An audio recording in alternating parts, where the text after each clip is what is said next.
Hello, my name is Carlo, and this is my final reflection on the book Perras de Reserva. I will answer three of the 10 questions that Akim told us. I have my computer here. I will not look while answer the questions. I will only look to read the questions. I will answer question number 2, number 9, and number 10. So when I will answer the questions, I will look directly on the cell phone. As you can see, I have here the questions, but I don't have them answered. There are only the question from Canvas. So, okay, let's start with number 2, which is basically telling us that the experiences where people like, because of why do they like do their like violent things on the book. And for me, the best example is the example of the like lady that assaulted the 3 women that were living with her mother, which was an old lady.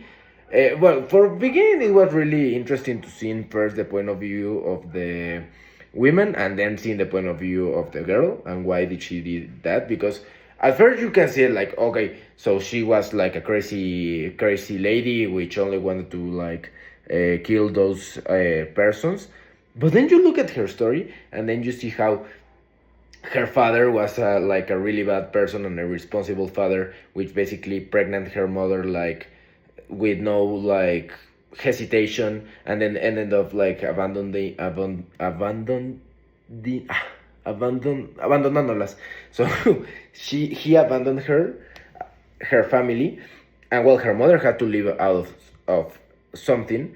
She worked a lot so she can sustain the 3 or 4 civilians. I don't remember, but well, it was obviously that in the end that wasn't enough, and the character, the lady that died because of sartenes, started robbing in nightclubs, and well, she got really like ambiciosa and wanted to steal more, and that's how she ended up in that place that ended up killing her.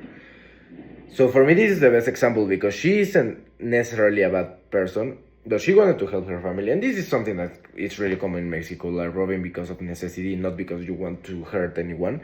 But it ends up being really ironic because even though she didn't want to steal, like she wanted to only help her family, the person that was going to attack them with a machete were people that were also in necessity.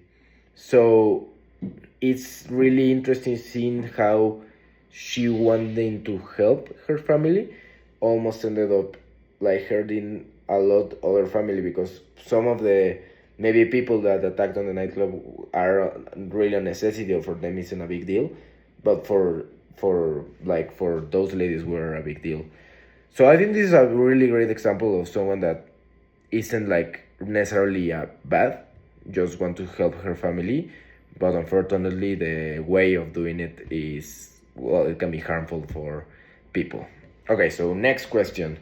Then, okay, the number 9 is how like family and intimacy and how the relationships can be bad or good. For me, the best example is the main story of the book, which is the one that is from Regina and the daughter of the narco, Juliana, and how these 2 examples specifically answer the question. Okay, first of all, Regina, well, is the most obvious in the violent way because her boyfriend ends up killing her, and for me it's really obvious because that's like the book saying like be careful with whom you relate, because you know who they can be or what they can do to you. So this guy ended up killing her. Well, he killed, first of all, one of his second hand, and then he ended up killing her because of her jealousy. And this is ended up killing her, like her necessity to find or to like relate in a world that could be dangerous to her ended up almost, well, no, not almost, ended up killing her. And this how can be a relationship can be violent, and instead of being a comfort zone or a safe place, can be your like reason of disease. And for example, the case of Juliana, for me, it's a really interesting story because, well, his father was a narco. And why is he a comfort zone? Because, well, in the end, she ended up being like the, I don't know how to, hereditary? Even in the book, they have a term for her, la heredera, I think was the, well, that's what she is, but I think was the term on the book also. But it's really interesting how he became a comfort zone to her because even though his father, well, wasn't the best because he was in an industry which kills a lot of people, which harms a lot of people, also have things that people can defend of it, but being quite honest and because of the class we have and what we have talked about the narco, well, the narco thing. It isn't good. It isn't something to like. It is harmful for us, for people, for the government, and it's ironic how for some people in the book, her father is the one that even like kill families, kill or the reason why they're in danger. But for her, it's her comfort zone. Like Juliana loved her father, respected her father, even though even she thought like she said it in the book like she was a good man, and she wants someone who he was someone that in she's like believed. She thought he was a good man, and he well, it's the reason why she has like a job at the end. Like at the end, she became one of the she takes the spot of his father, and ends up becoming like one of the biggest in the industry of her father. Like so, at the end, it's ironic that as bad as it can be, but it depends on the point of view because of her father, she now has a job and a really good job in his perspective because she becomes millionaire, she becomes wealthy, but for us, maybe for us that we study and we see different things, for us it's that's bad, right? Because it's narcos, but for her it's like I have job because of my father, you know. And okay, final question: which story demands justice? Okay, maybe a lot of them, maybe all of them actually. But well, for example, like hearing the sister of Regina thinking that she suicide herself, like she suicide, and she didn't well, she didn't knew that she was actually killed. For me, was like hearing that was really tough.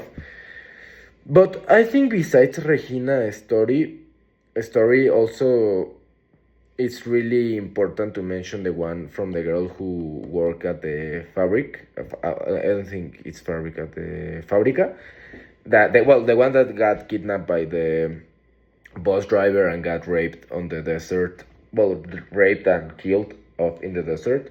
Which, well, I think at the end also had his both had their justice because, well, in an vengeful way, in a revengeful way, because well, Regina was the Jesus, I think was the name of the boyfriend, was killed by the China, and this girl like became a vampire or something like that, and ended up killing these guys.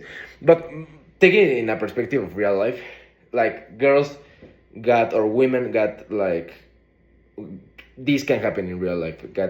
They got kidnapped by a driver and got and being raped.